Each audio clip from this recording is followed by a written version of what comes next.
ஸ்ரீ மகா பெரியவா சரணம். அனைவருக்கும் வணக்கம். இன்னைக்கு நம்ம பார்க்க போற பதிவு என்னதுன்னா, மகா பெரியவா சொன்ன வழிபாடை பற்றி தான் இன்னைக்கு நம்ம பார்க்க போறோம்.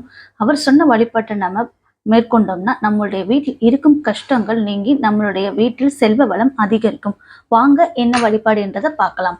ஒவ்வொருவருக்கும் வாழ்க்கையில் ஏதாவது ஒரு கஷ்டம் இருந்து கொண்டுதான் இருக்கு. இவற்றில் பணப்பிரச்சனையாலும் கடன் பிரச்சனையாலும் பாதிக்கப்பட்டு அதிலிருந்து மீண்டு வர முடியாமல் தவிப்பவர்கள் அதிகம். அப்படிப்பட்டவர்களுக்கு பிரச்சனைகள் தீர காஞ்சி மகா பெரியவா சொன்ன எளிய பரிகாரம். மகா பெரியவாவின் வாக்கினை ஏற்று அதன்படி நடந்த பலரும் தங்களின் பிரச்சனைகள் முழுவதுமாக நீங்கி மீண்டும் மகிழ்ச்சியுடன் வந்து பெரியவாவிடம் ஆசி பெறுவதை வழக்கமாகவே அவரின் மடத்தில் காண முடியும். பலரும் அவர்களின் பிரச்சனை இன்னதென்று சொல்வதற்கு முன்பே அந்த பிரச்சனையை கண்டுபிடித்து அதற்கு தீர்வையும் சொல்லி ஆசி வழங்கி அனுப்பி வைப்பது பெரியவாவின் வழக்கம். அப்படிப்பட்ட பெரியவா சொன்ன வழிபாட்டை தான் நம்ம பார்க்க போறோம்.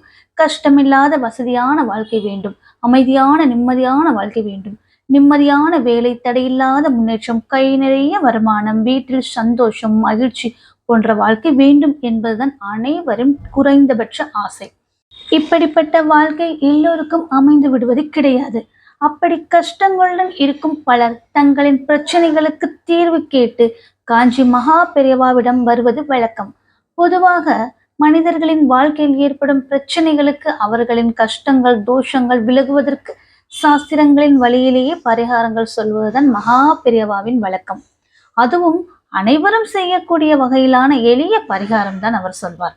மகா பெரியவா சொல்லும் பரிகாரங்களை பலரும் ஆர்வமுடன் கேட்பார்கள். ஒரு முறை காஞ்சி மகா பெரியவாவை சந்திக்க ஒருவர் வீட்டில் உள்ள பண கஷ்டம், வறுமை, வேலையில் இருக்கும் பிரச்சனை, வருமானத்தில் ஏற்பட்டுள்ள தடை, கொடுத்த பணம் திரும்ப வராமல் இருப்பது போன்ற கஷ்டங்கள் பலரின் வாழ்க்கையிலும் இருந்து கொண்டே இருக்கிறதே. இந்த பிரச்சனைகள் தீர்வதற்கு எளிய பரிகாரம் ஏதாவது இருக்கிறதா என கேட்டார். அதற்கு பதிலளித்த பெரியவா, பிரச்சனைன்னு ஒன்று இருந்தா அதற்கு கண்டிப்பாக தீர்வு என்பது இருக்கும் என சொல்ல துவங்கினார். பரிகாரத்தை சொல்ல துவங்கிய பெரியவா, பச்சை கற்பூரத்திற்கு பிறகு பணத்தை ஈர்க்கும் சக்தி, துன்பங்களை தரும் துஷ்ட சக்திகளை விரட்டும் சக்தி ஏலக்காய்க்கு உண்டு. 3 ஏலக்காய்களை எடுத்து சுவாமி படத்தின் முன் வைத்து விளக்கேற்றி உங்களின் இஷ்ட தெய்வம், குலதெய்வம் ஆகியவற்றோரை மனதார பிரார்த்தனை செய்து கொள்ள வேண்டும். பிறகு அந்த ஏலக்காய்களை கையில் எடுத்து வலது உள்ளங்கையில் வைத்து மூடிக்கொள்ளுங்கள். கண்களை மூடிக்கொண்டு, என்னுடைய கஷ்டங்கள் எல்லாம் தீர்ந்து கொண்டே வருகிறது, நான் மகிழ்ச்சியாக இருக்கிறேன், எனக்கு பணம் குறைவில்லாமல் வந்து கொண்டு இருக்கிறது, என்னுடைய கஷ்டங்கள் அனைத்தும் விரைவில் முடிவுக்கு வரப்போகிறது, நிம்மதியான வாழ்க்கை வாழ்கிறேன், மகிழ்ச்சியான வாழ்க்கையை நான் வாழப்போகிறேன் என மனதிற்குள் நம்பிக்கையுடன் பொறுமையாக சொல்லிவிட்டு அந்த ஏலக்காய்களை ஏதாவது ஒரு டப்பாவில் போட்டு விட வேண்டும். இப்படி 11 நாட்கள் செய்ய வேண்டும். ஒரு நாளைக்கு 3 ஏலக்காய் வீதம் மொத்தம் 33 ஏலக்காய் டப்பாவில் போட்டு வைக்க வேண்டும். பிறகு அந்த ஏலக்காய்கள் அனைத்தையும் எடுத்து ஒரு துணியில் சிறிய முடிச்சாக கட்டி பீரோவில் அல்லது நீங்கள் பணம் வைக்கும் இடத்தில் வைத்து விட வேண்டும். 3 மாதங்களுக்கு பிறகு அந்த ஏலக்காய்கள் உள்ள துணி முடிச்சை எடுத்து ஏதாவது ஒரு நீர்நிலையில் போட்டு விட வேண்டும். பிறகு மீண்டும் 11 நாட்கள் தொடர்ந்து இது போல் செய்ய வேண்டும்.